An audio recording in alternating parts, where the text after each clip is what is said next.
बिस्मिल्लाहिर्रहमानिर्रहीम अस्सलामु अलैकुम। Welcome to sub domain number 2, expansion and factorisation.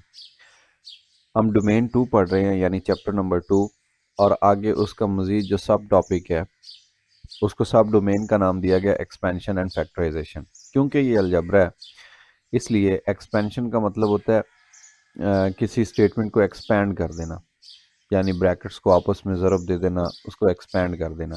And factorisation, और फैक्टराइजेशन का मतलब होता है फैक्टर बनाना, यानी उस एक्सपेंशन को या बिखरी हुई जो रकम है उसको इकट्ठा करना। ठीक है, इकट्ठा करके फैक्टर्स बना देना, उसको कहते हैं फैक्टराइजेशन। ये हम सीखेंगे जैसे ही एक्सरसाइज स्टार्ट होगी। 2.5 में आपको बता दूंगा कि ये जनाब एक्सपेंशन है, ये एक्सपेंशन हो रही है, हम एक्सपेंशन परफॉर्म कर रहे हैं, ये फैक्टराइजेशन हो रही है।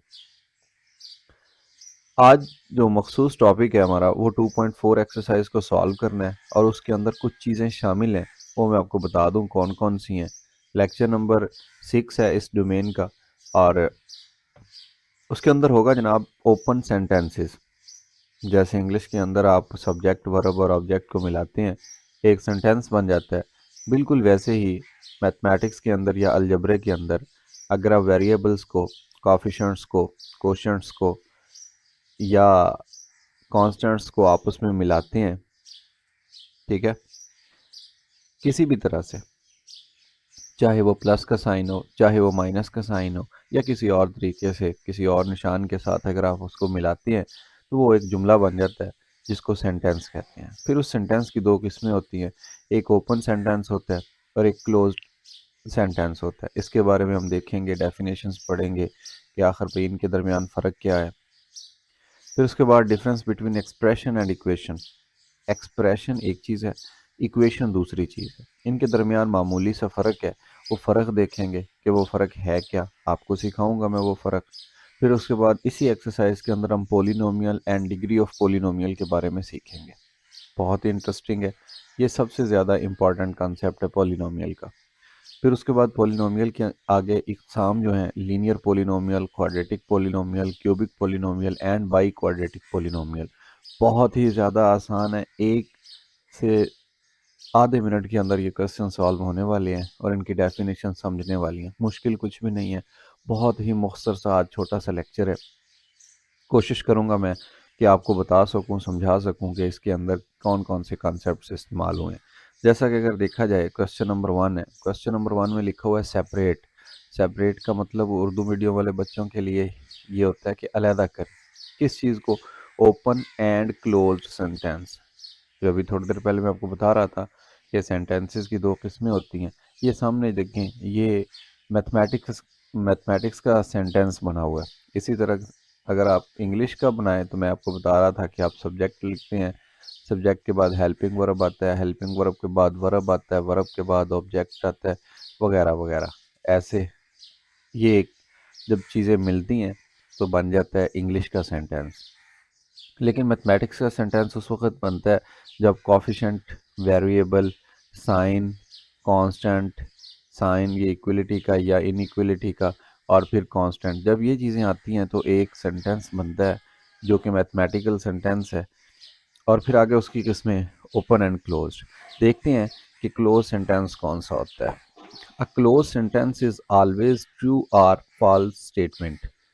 यानी अगर मैं बात करूं तो जो वेरिएबल के बगैर रकम होगी, जो सही हो या गलत हो, लेकिन उसमें वेरिएबल ना हो, इसमें वेरिएबल है, इसमें वेरिएबल है, इसमें वेरिएबल नहीं है, 5 4 20, ठीक है, ये सही होता है, 5 × 4 = 20 ही होता है। So this is a closed sentence. इधर आ जाइए, इसमें वेरिएबल आ गया, ठीक। उसके बाद ये देख लें, 10 × 40 = 50 होता है, ये ठीक है, ये भी एक क्लोज्ड सेंटेंस है। ऐसे ये 9 8 72 होता है, ये भी एक स्टेटमेंट है जो कि क्लोज ट्रू स्टेटमेंट है। तो ये जो तीन थे जिनके अंदर वेरिएबल नहीं था, बल्कि स्टेटमेंट ट्रू हो या फॉल्स हो, ठीक है, ऐसे भी तो हो सकता था 72 = 7 अब बेशक ये गलत है, बेशक ये गलत है, लेकिन ये क्लोज सेंटेंस है। समझ लगी। इसके अंदर वेरिएबल ना हो वो क्लोज सेंटेंस होता है। तो इसमें मैं लिख देता हूँ 5 ज़रब 4 बराबर 20। ये ठीक स्टेटमेंट थी, इसीलिए क्लोज बन गई। उसके बाद 10 जमा 40 इक्वल टू 50, ये भी ट्रू थी, इसलिए क्लोज बन गई। 72 डिवाइडेड बाई 8, आंसर आ गया 9।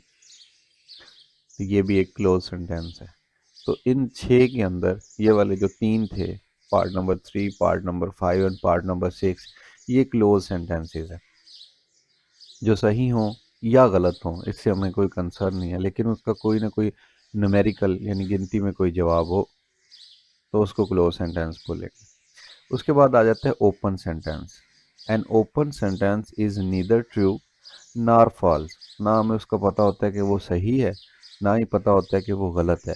until the variables are unknowns have been replaced by specific value। जब तक इस x की कीमत वेरिएबल की, इस y की कीमत वेरिएबल की, इस x की कीमत हम पुट नहीं करेंगे, उस वक्त तक हमें कोई जवाब स्पेसिफिक नहीं मिलेगा। हमें पता नहीं चलेगा कि ये जो स्टेटमेंट लिखी हुई है ये सही है या गलत है, इक्वल आती है 1 के या नहीं आती, ये इक्वल आती है या 6 के नहीं आती। उस वक्त ही पता चलेगा जब वेरिएबल की कीमत पुट करेंगे। तो ऐसा सिंपल सा बता देता हूँ, ऐसी सेंटेंस जिनके अंदर वेरिएबल मौजूद होगा वो ओपन सेंटेंस कहलाएंगे। सो इस केस के अंदर जो पार्ट नंबर 1 है 3x plus 4 equal to 1, this is a open sentence. फिर उसके बाद second part 2x cube minus 1 equal to 6, this is also an open sentence. फिर उसके बाद आ गया 5y plus 7 equal to y, ये भी एक ओपन सेंटेंस है। क्यों कि इसके अंदर वेरिएबल की जो मखसूस कीमत है वो हमें पता नहीं है। बस ये क्वेश्चन नंबर 1 था, ख़त्म हो गया। इतनी सिंपल सी ये एक्सरसाइज है। फिर आ जाते हैं हम सेकंड कॉन्सेप्ट की तरफ। लिखा हुआ है separate expressions and equations. Expression एक ऐसा अलजब्रिक स्टेटमेंट होती है कि जिसके अंदर वेरिएबल होती हैं, साइंस होती हैं, लेकिन ये वाला निशान नहीं होता, बराबरी नहीं होती। ठीक है, सिर्फ ओपन सेंटेंस होता है। जबकि इक्वेशन एक ऐसा अलजब्रिक स्टेटमेंट या सेंटेंस होता है जिसकी दो रकमों के दरमियान में ये बराबरी का निशान आ जाता है, उसको इक्वेशन कहते हैं। जिसमें निशान ना आए, सिर्फ ओपन सेंटेंस लिखा हो, वो एक्सप्रेशन होता है। फॉर एग्जांपल अगर मैं 2x माइनस 1 की बात करूं, इधर पहले मैं 2 कॉलम बना देता हूं, एक एक्सप्रेशन का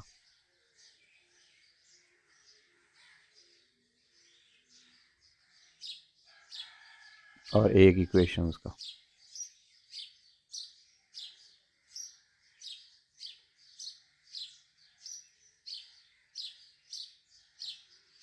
ठीक है, ये जो 2x माइनस 1 इक्वल टू 0 था उसमें देखें ये इक्वल का निशान आ गया, इस वजह से ये इक्वेशन बन गई। जबकि 3x माइनस वाई प्लस 7 जो पार्ट नंबर 2 है, इसके अंदर इक्वल का साइन नहीं है, ये एक ओपन सेंटेंस है, इसीलिए इसको एक्सप्रेशन बोलेंगे। ये x plus y equal to 3 है, सो इक्वल की वजह से ये इक्वेशन बन गई, बराबर के निशान की वजह से। ये भी एक इक्वेशन है बिकॉज इसके अंदर भी इक्वल का साइन नज़र आ रहा है। जिसके अंदर इक्वल का साइन नज़र आ रहा होगा वो क्या कहलाएगी, इक्वेशन। और जिसके अंदर नहीं होगा वो अलजेब्रिक स्टेटमेंट होगी, तो उसको हम एक्सप्रेशन कहेंगे। ये सिर्फ एक ही एक्सप्रेशन है, बाकी पार्ट नंबर 5 भी इक्वेशन है, पार्ट नंबर 6 भी इक्वेशन है।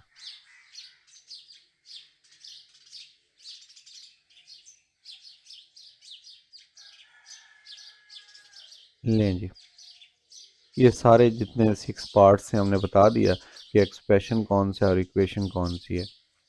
नेक्स्ट क्वेश्चन नंबर 3 है, लिखा हुआ है separate the equations and inequality.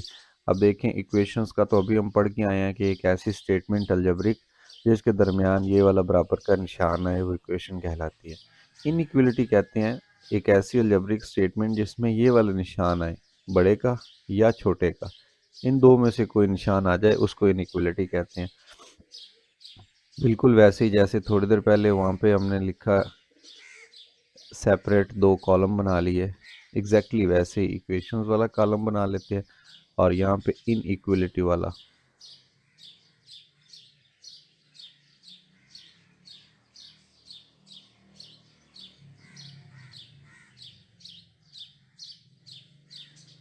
Inequality पहले देख लें, 3x+7 ग्रेटर देन 10। अब ये वाला निशान आ गया, इसकी वजह से ये इनइक्वलिटी बन गई। सो ये 3x+7 इज़ ग्रेटर देन, ये वाला जो निशान है इसमें जो खुली साइड होती है ना, ओपन साइड, ये वाली, ये ज़्यादा खुली जो साइड है, इस साइड पे बड़ी रकम होती है, जो साइड बंद होती है, ये क्लोज जहाँ पे ये कोना बन रहा है, वो वाली साइड छोटी होती है। तो ये लिखा हुआ है 3x+7 इज़ ग्रेटर देन 10, ये बड़ा है 10 से। फिर ये आ गया, अब ये भी इनइक्वलिटी है, इसमें लिखा हुआ है 2x-5 और इस निशान की वजह से ये इनइक्वलिटी बन गई। 3x-4 इक्वल टू 7x, ये इक्वल आ गया 3x-4 इक्वल टू 7x, लिहाजा ये इक्वेशन है।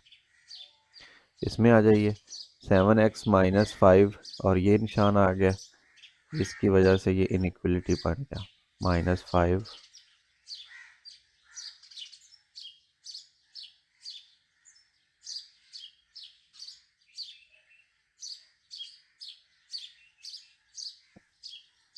और इधर है जी 5x बराबर 7, ये भी इनइक्वलिटी है, 10/3x है और ये छोटा है 5 है। ठीक हो गया। तो जिसके दरमियान ये वाला साइन आएगा, ये वाला, वो इनइक्वलिटी होगी, और जिसके दरमियान बराबरी का निशान आएगा वो इक्वेशन होगी। 3 क्वेश्चन हमने सॉल्व कर ली कितनी आसानी के साथ। उसके बाद आज question number 4, separate the polynomial expression and expression that are not polynomial. Polynomial, ये बहुत ही इंटरेस्टिंग और मज़े का ये टॉपिक है। पोलिनोमियल एक ऐसा अलजेब्रिक स्टेटमेंट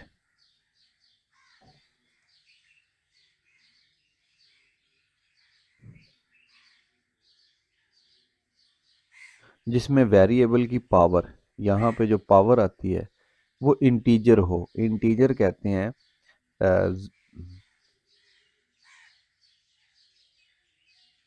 आपने जेड सेट पढ़ा हुआ, ये इसके अंदर होते हैं जनाब 0, -1, -2, -3, वो सारे छोड़ देने हैं जिनको आप नेचुरल नंबर कहते हैं या इसको आप पॉजिटिव इंटीजर बोलते हैं, 3, 4, 5 एंड सो ऑन। अगर इनमें से कोई वेरिएबल की पावर आ रहा होगा तो उसको तो हम कह देंगे कि वो पोलिनोमियल है। अगर इसके अलावा कोई पावर आए, मिसाल के तौर पे कोई पावर बटे में आ जाती है, कोई पावर इशारिये में आ जाती है, कोई पावर माइनस में आ जाती है, ठीक है, या बटे के नीचे ये वाली पावर आ जाती है इनमें से कोई, तो फिर वो पोलिनोमियल नहीं होगा।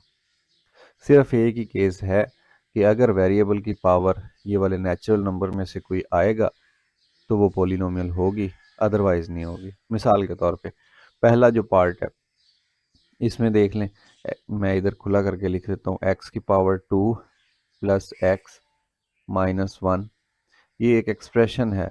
आपने बताना है ये पोलिनोमियल है या नहीं। इसमें पावर देख लें 2, ये नेचुरल नंबर है, ठीक है, इधर पावर नहीं है, जिसकी पावर नहीं होती उसकी पावर 1 होती है। तो वेरिएबल, आपने सिर्फ वेरिएबल के ऊपर देखना है, बाकी नंबरों के ऊपर नहीं देखना। तो ये भी एक इंटीजर है, ये भी इंटीजर है, नेचुरल नंबर है, सो ये एक पोलिनोमियल है, ये एक पोलिनोमियल है। Part number 1। पार्ट नंबर 2 में आ जाइए। पार्ट नंबर 2 में अगर हम देखें, x⁻² है, y⁻1 है और साथ फिर x⁻1 है, y⁻2 है, फिर +7 लिखा हुआ है, ठीक है। अब इसमें जो वेरिएबल है उसकी पावर 2 है, ये ठीक है, ये एक नेचुरल नंबर है। 1 है, ये भी एक नेचुरल नंबर है। 1 है, नेचुरल नंबर है। 2 है, नेचुरल नंबर। आप इसको पॉजिटिव इंटीजर कह लें या इसको नेचुरल कह रहे हैं, एक ही बात है। पॉजिटिव इंटीजर बेस्ट होता है। सो ये एक पोलिनोमियल है। क्यों कि कोई जो पावर है वो इशारिये में नहीं आई, वो बटे में नहीं आई, इस वजह से जज़र में भी नहीं आई, इस वजह से हमने कह दिया कि ये पोलिनोमियल है। पार्ट नंबर 3 है, इसमें लिखा हुआ एक्स रेज टू पावर -2। ये देख लें, ब्लंडर हो गया ना, ये माइनस के साथ पावर आ गई। जैसे ही माइनस आएगा पावर में तो वो पोलिनोमियल नहीं रहेगी, not a polynomial.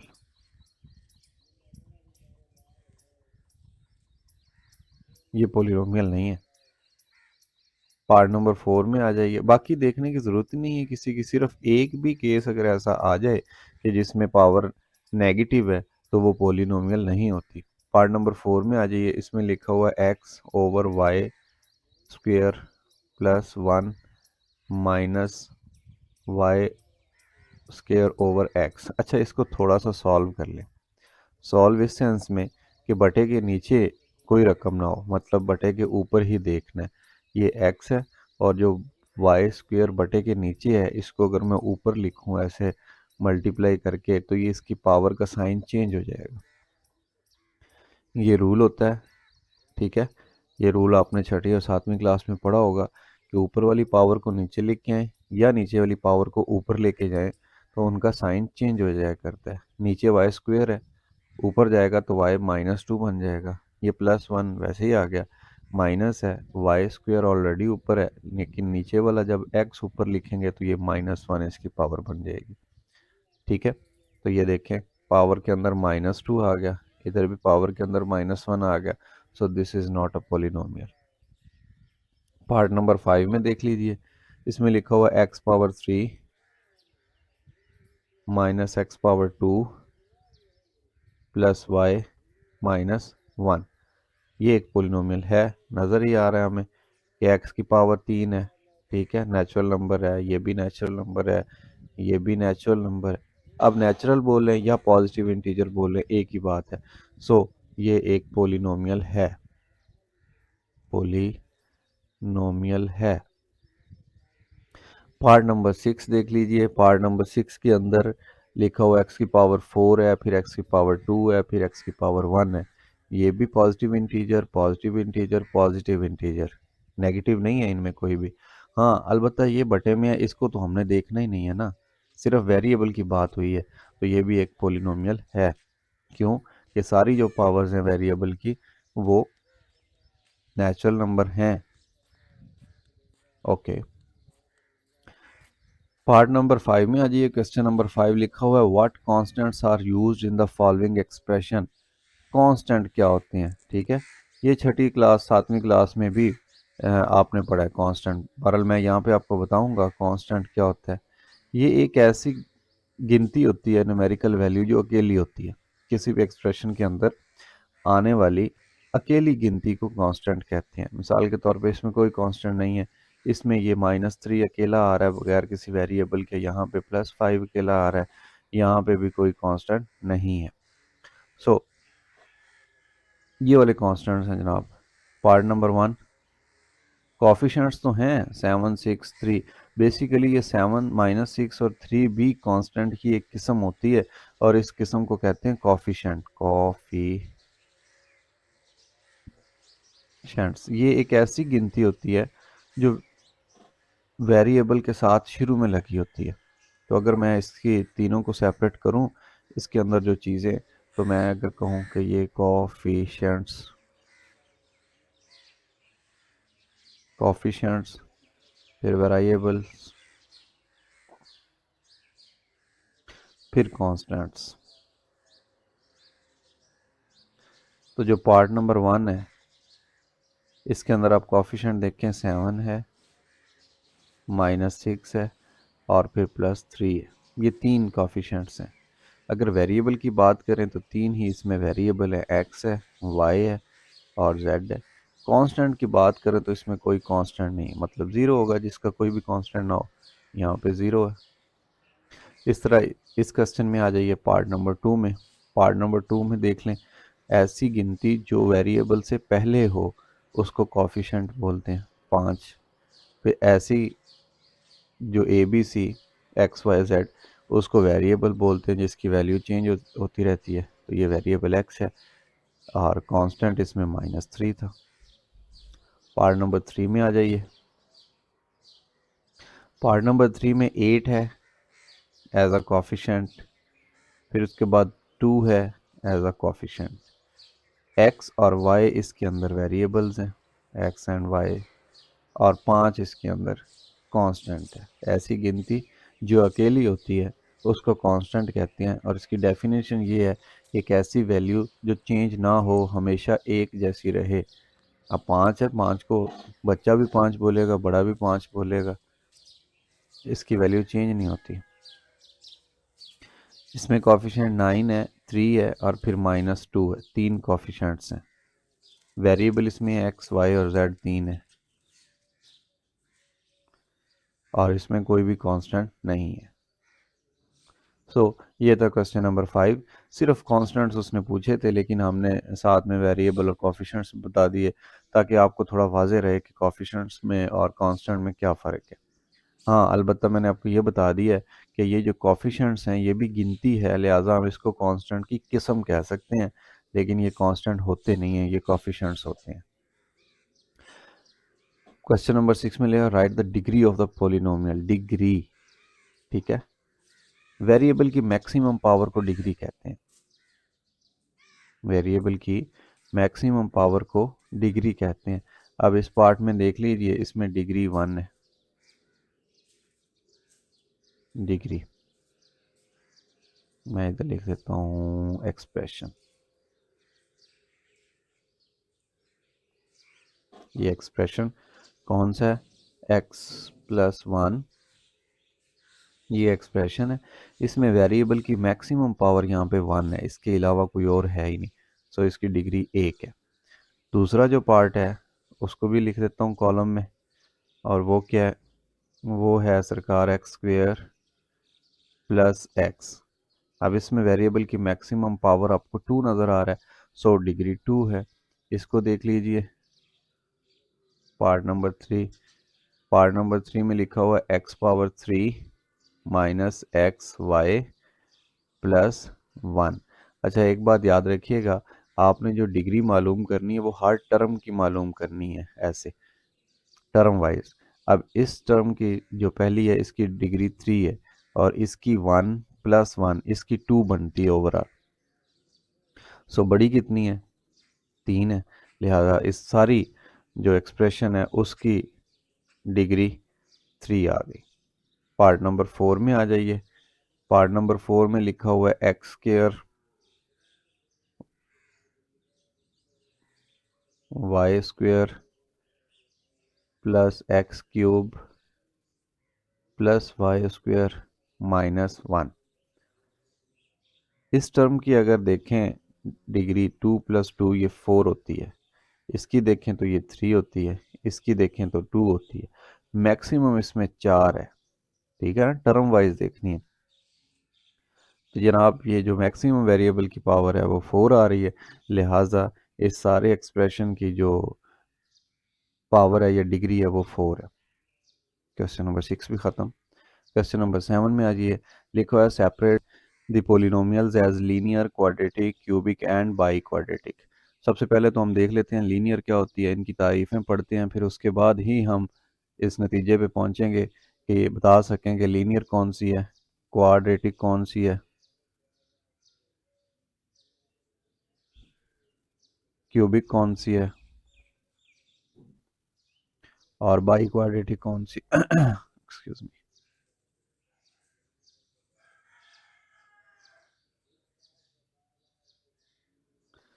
Linear, linear का मतलब होता है जिसमें डिग्री 1 हो, ऐसी इक्वेशन या ऐसा एक्सप्रेशन जिसके अंदर डिग्री 1 हो। और क्वाड्रेटिक का मतलब होता है 2, ऐसी अलजेब्रिक एक्सप्रेशन या इक्वेशन जिसके अंदर डिग्री 2 बन रही हो वेरिएबल की। क्यूबिक, क्यूब का मतलब होता है 3, तो इससे पता चला कि ऐसा एक्सप्रेशन जिसमें डिग्री 3 बन रही हो ज़्यादा से ज़्यादा। और बाई क्वाड्रेटिक, बाई का मतलब भी 2 होता है और क्वाड का मतलब भी 2 हम कह रहे हैं, तो ये टोटल 4 बन गए। ऐसा एक्सप्रेशन जिसके अंदर पावर 4 बन रही हो that is called by quadratic expression या इक्वेशन। अब आ जाते हैं अपने क्वेश्चंस की तरफ और देखते हैं कि इनमें से कौन कौन सी लीनियर है और कौन कौन सी बाकी है। पार्ट नंबर 1 को अगर देखा जाए 3x+1, तो इसमें मैक्सिमम पावर 1 है, इसको डिग्री भी कह सकते हैं हम इस केस के अंदर। तो ये 3x+1 आ गया जनाब, लीनियर है। ये लीनियर नहीं है, इसमें पावर 2 आ रही है। अगर पावर 2 आ रही है तो ये क्वाड्रेटिक है फिर। तो पार्ट नंबर जो 2 है x² - 2,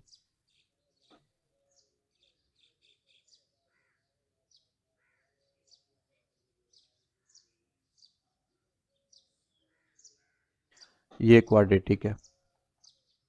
फिर आ जाते हैं पार्ट नंबर 3 में, इसमें y की पावर मैक्सिमम 2 है, तो ये भी एक क्वाड्रेटिक है, y² - y है, ये क्वाड्रेटिक एक्सप्रेशन है। पार्ट नंबर 3 में आ जाइए, x की पावर मैक्सिमम 1, y की अलहदा टर्म है इसकी भी 1, तो मैक्सिमम पावर 1 होने की वजह से ये लीनियर बन गई, तो इसको इधर लिख देंगे, दिस इज ऑल्सो लीनियर। इधर पावर देख के मैक्सिमम 3 है, तो कह देंगे कि ये क्यूबिक है। पार्ट नंबर 5 x³ - x² - 2, ये क्यूबिक है।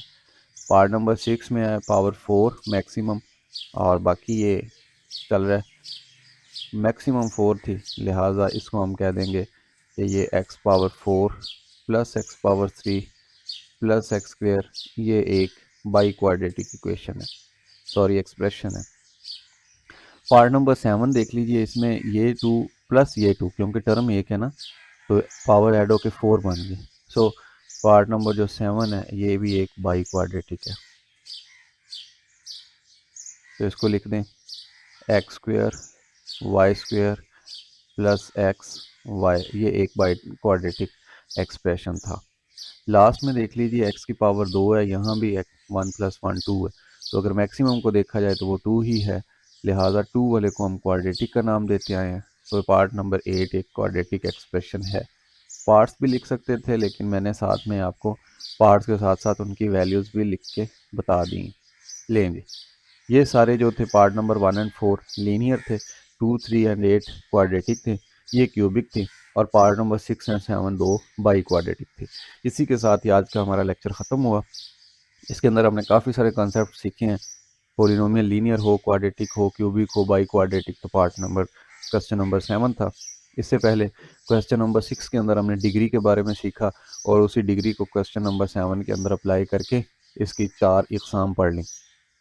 इससे पहले हम क्वेश्चन नंबर 5 के अंदर कॉन्स्टेंट्स, वेरिएबल और कोफिशिएंट्स के बारे में पढ़ चुके हैं।